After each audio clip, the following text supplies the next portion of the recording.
Talks of a Steven Universe revival or spinoff have once again entered the mainstream consciousness, at least it was the first 4 times that I was trying to make this video, and my social media feeds were flooded with all sorts of nostalgic art for my favorite show of all time, and I thought it was a good opportunity for me to do a little retrospective on the themes and the subject matter of Steven Universe, because I really do think that this show is a form of high art. It was so impactful for my life, and I know a number of other people, so I recently sat down and watched the entirety of Steven Universe, except for the movie in Steven Universe Future, and I have developed my own hypothesis for what Steven Universe is all about. And in my opinion, what makes this show so great is that it gives kids and really all people of all ages tools to be able to better express themselves and to navigate life.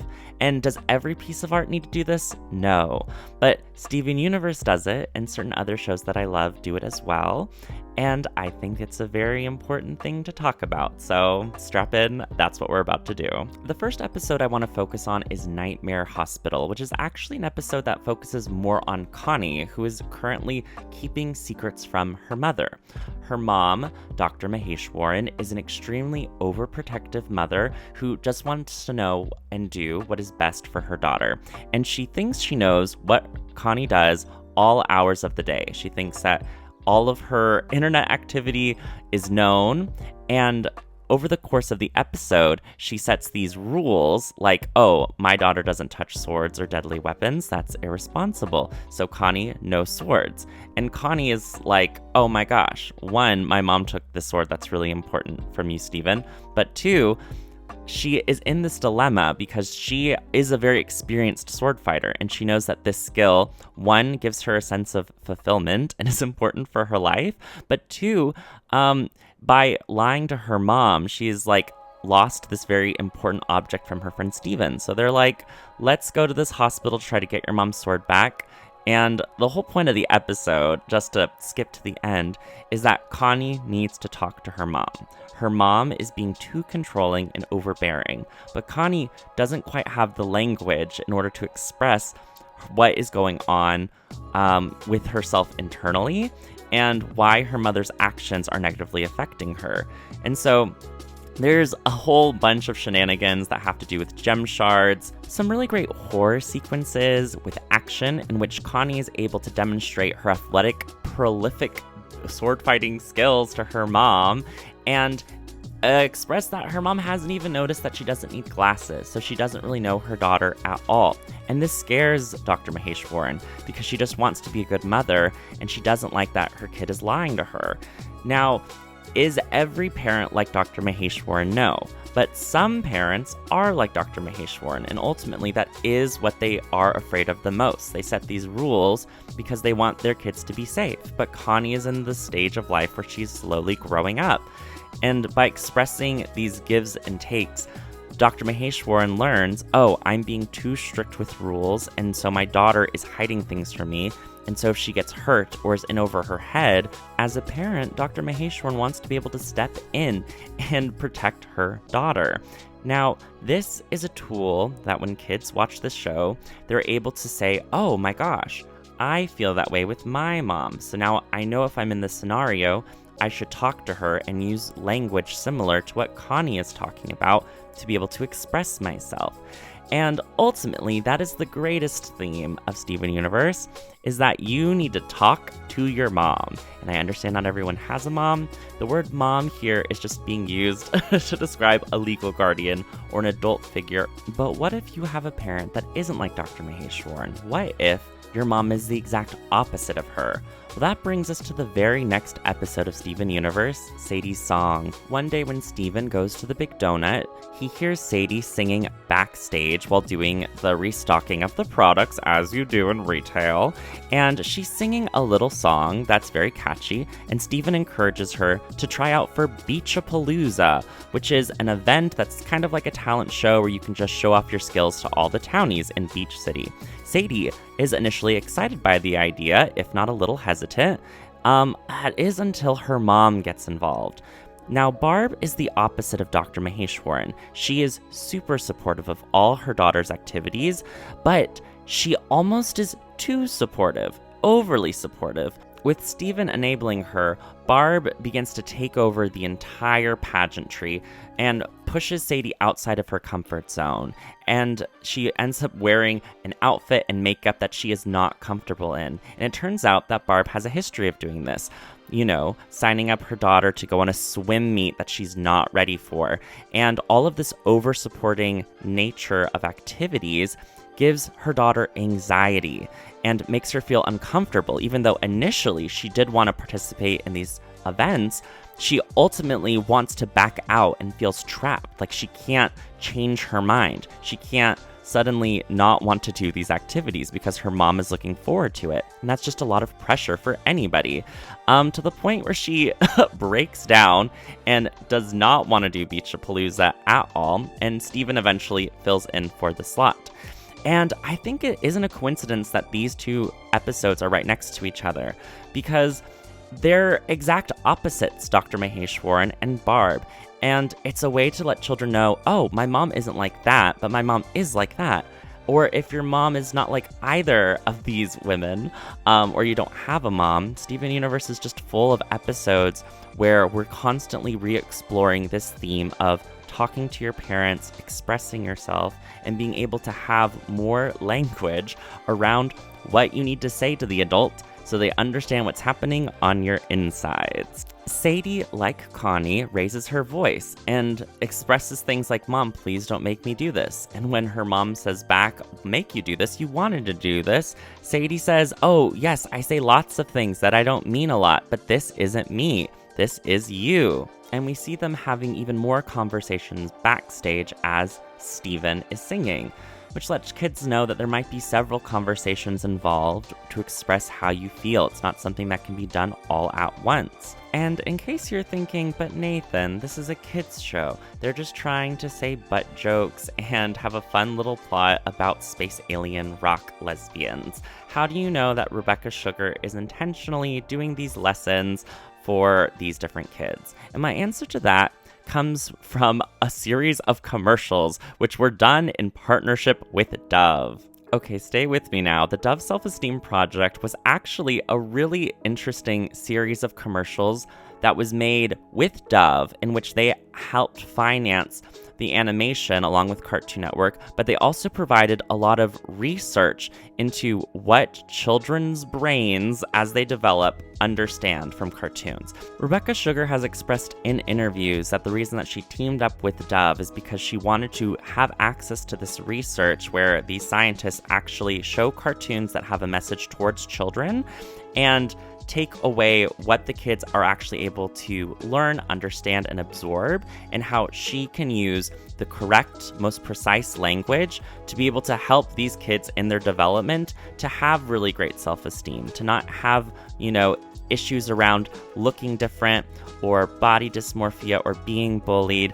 And I just think that's really freaking cool and responsible of her. And so she had access to this information with these commercials.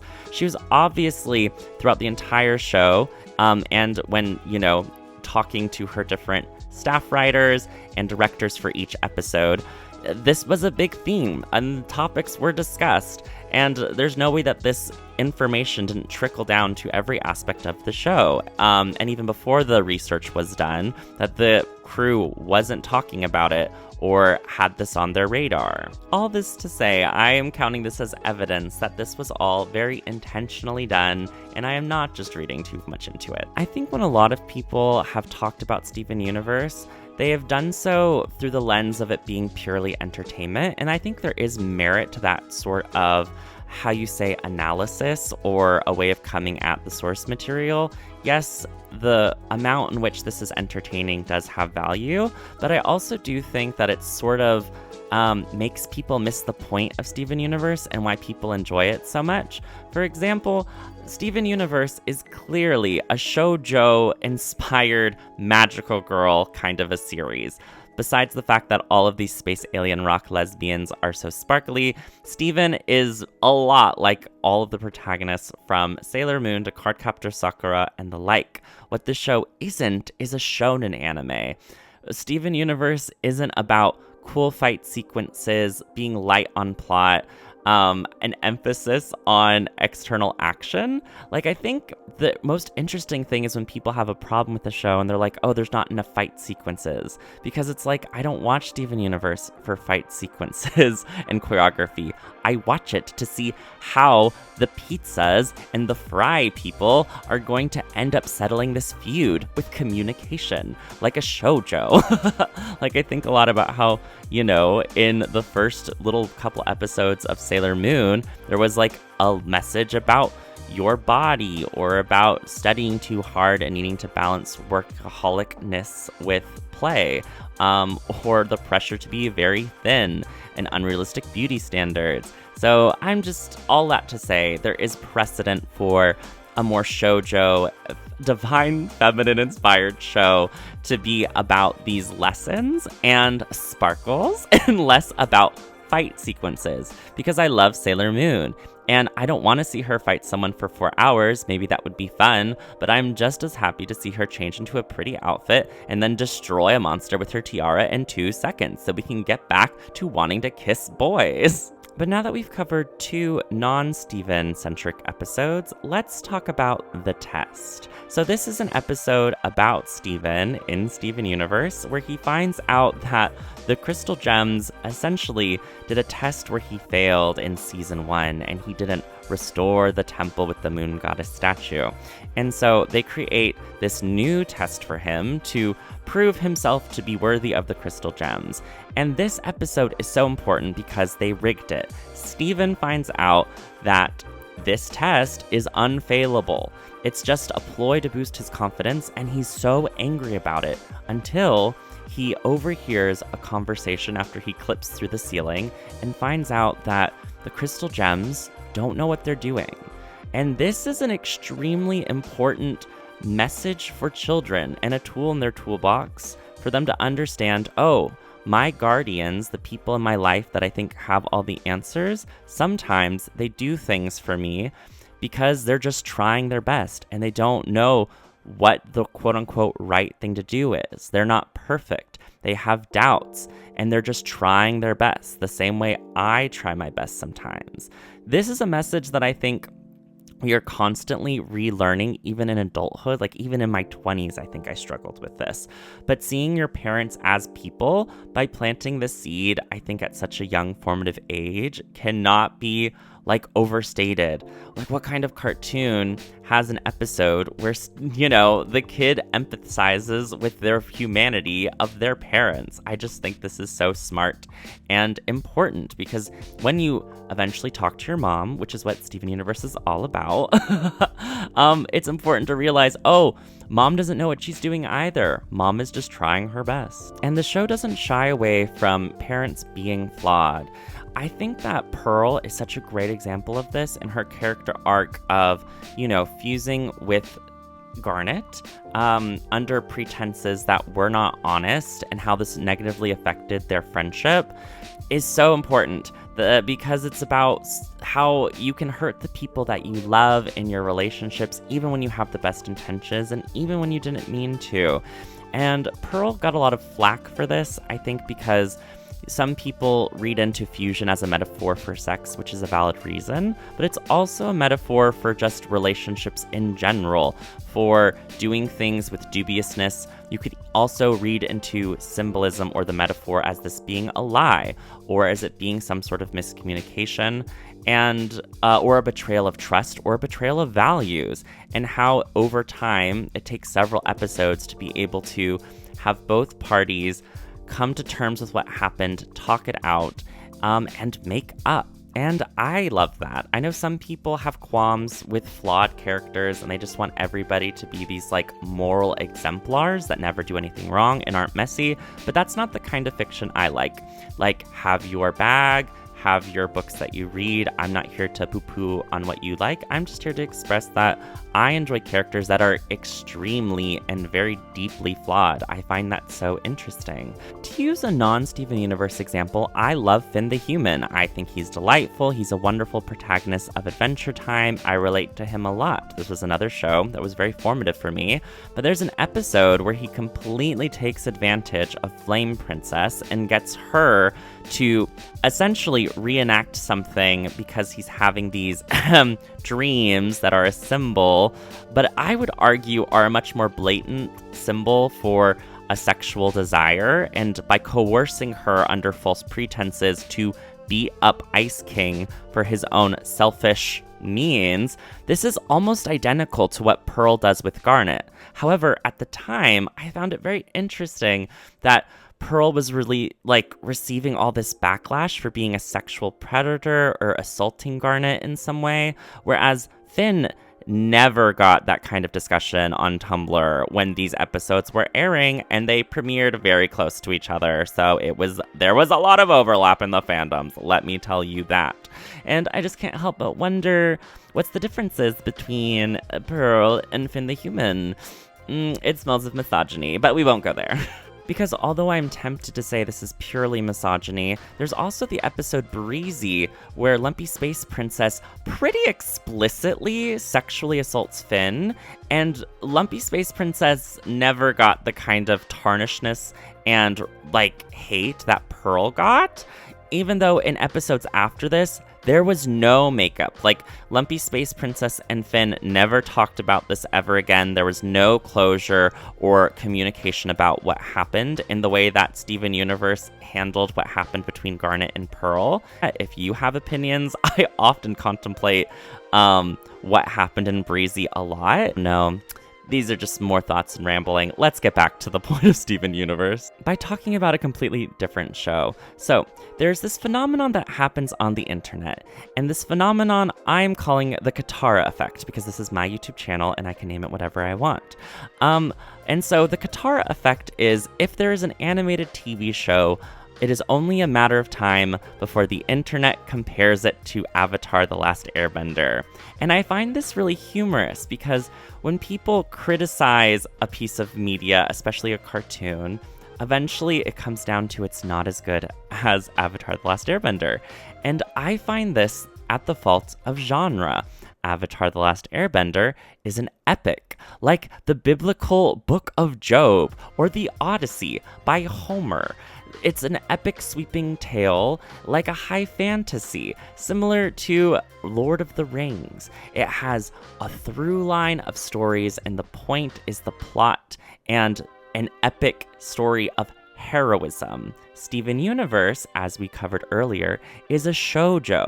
It is about slice of life, everyday events in a quotidian way.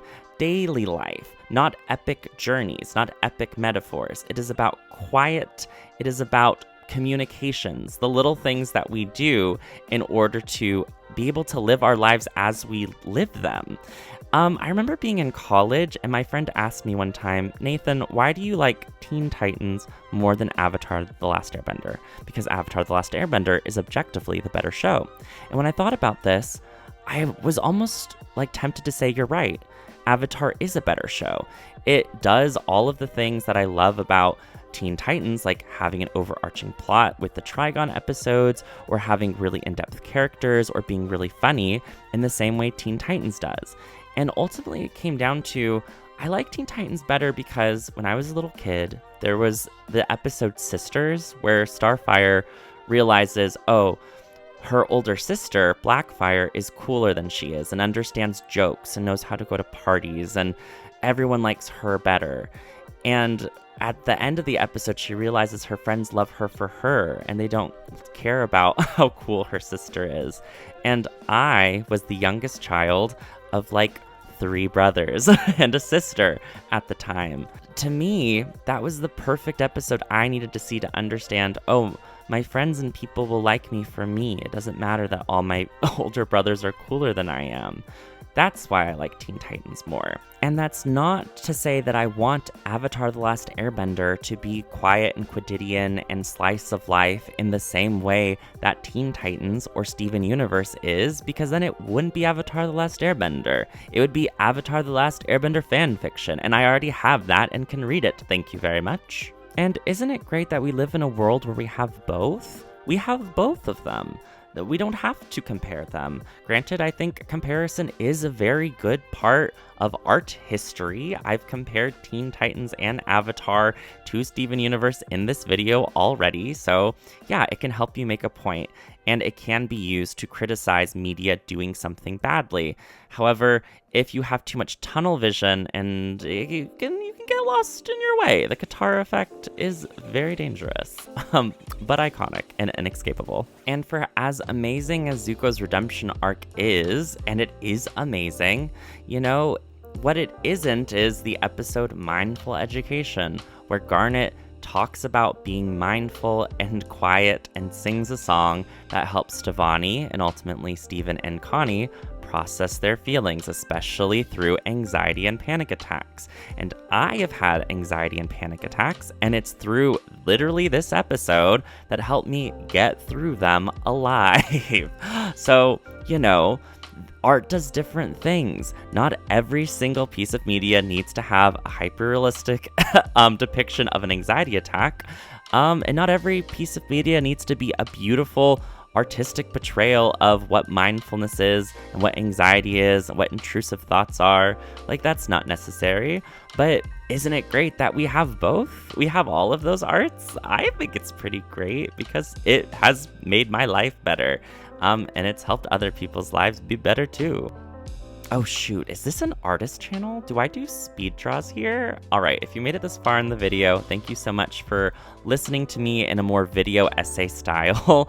The only video like this on my channel that's even similar is my Teen Titans video, but I was going really fast and needed to chill out. Please don't watch it. Or do, it helps the channel still. Don't skip the ads, that helps me get money. But either way, this is what most of the content on my channel is, me narrating over a drawing that I do. And in this illustration, I wanted to exemplify just the message of Steven Universe, a slice of life scene on the beach with Garnet braiding Connie's hair because I just think that's really cute, and everyone's in their swimsuits and the Maheshwarans are there too. Yeah, this is what most of my videos are. I don't know if this video is going to do particularly well. If you want to support the channel, like and subscribe, it would mean a lot to me. Yeah. I really love being able to make art pieces like this, but I also am interested in making more sort of video essay-like content. Maybe there'll be a way to marry the two. I don't know, but either way, I'm very proud of my artistic abilities and my opinions on art.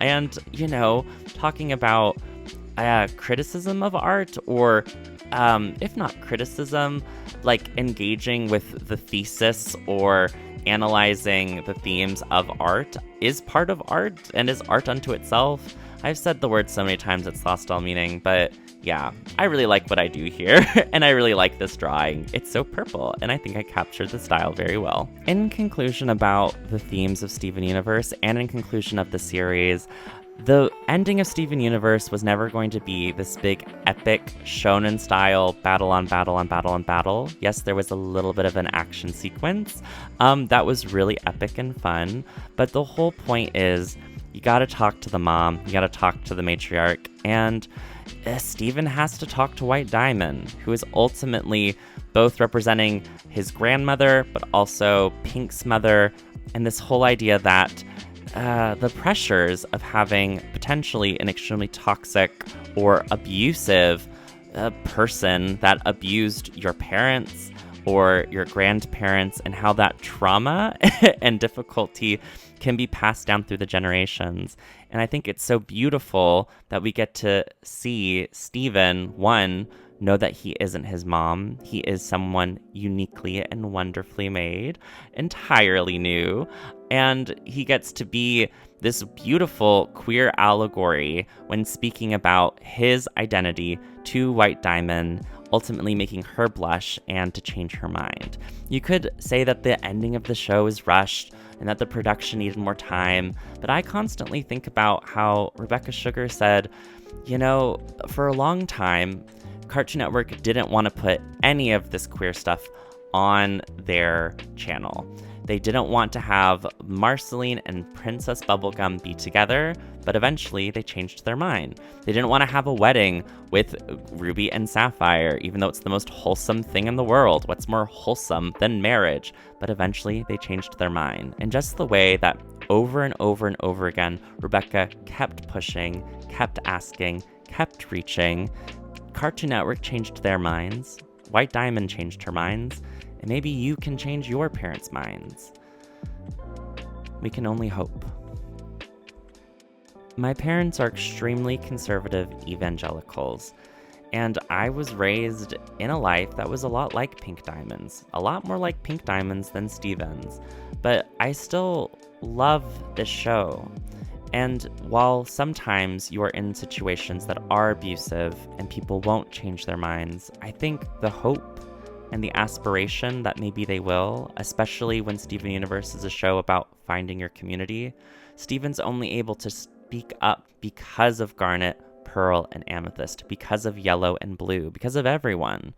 Finding your found family, your chosen family, being together as a community, sticking up to the man, that's what Steven Universe is about. And I love it. Maybe you're mad that Steven Universe didn't have more action sequences. Maybe you're mad that Jasper never got a redemption arc the same way Zuko did or any other character did on the show. Maybe you're mad that the show wasn't more politically motivated and there wasn't a better critique of fascism in, the show about space rocks and talking to your mom. Whatever the reason is, I hope that in this video, you at least got to understand a little bit why I love Steven Universe and why other people like it so much too. And that this isn't meant to convince you to like the show, but just gain more understanding for why I like it and why so many queer people like it. This wasn't an attempt to change your mind. Thank you so much for watching. My name is Nathan, and if you enjoyed this video, it was only made possible by the lovely members of my Patreon. Thank you very much. If you would like to become a member, just check the link down below. For just $4 a month, you can have your name in the end credits. And speaking of end credits, here they are now.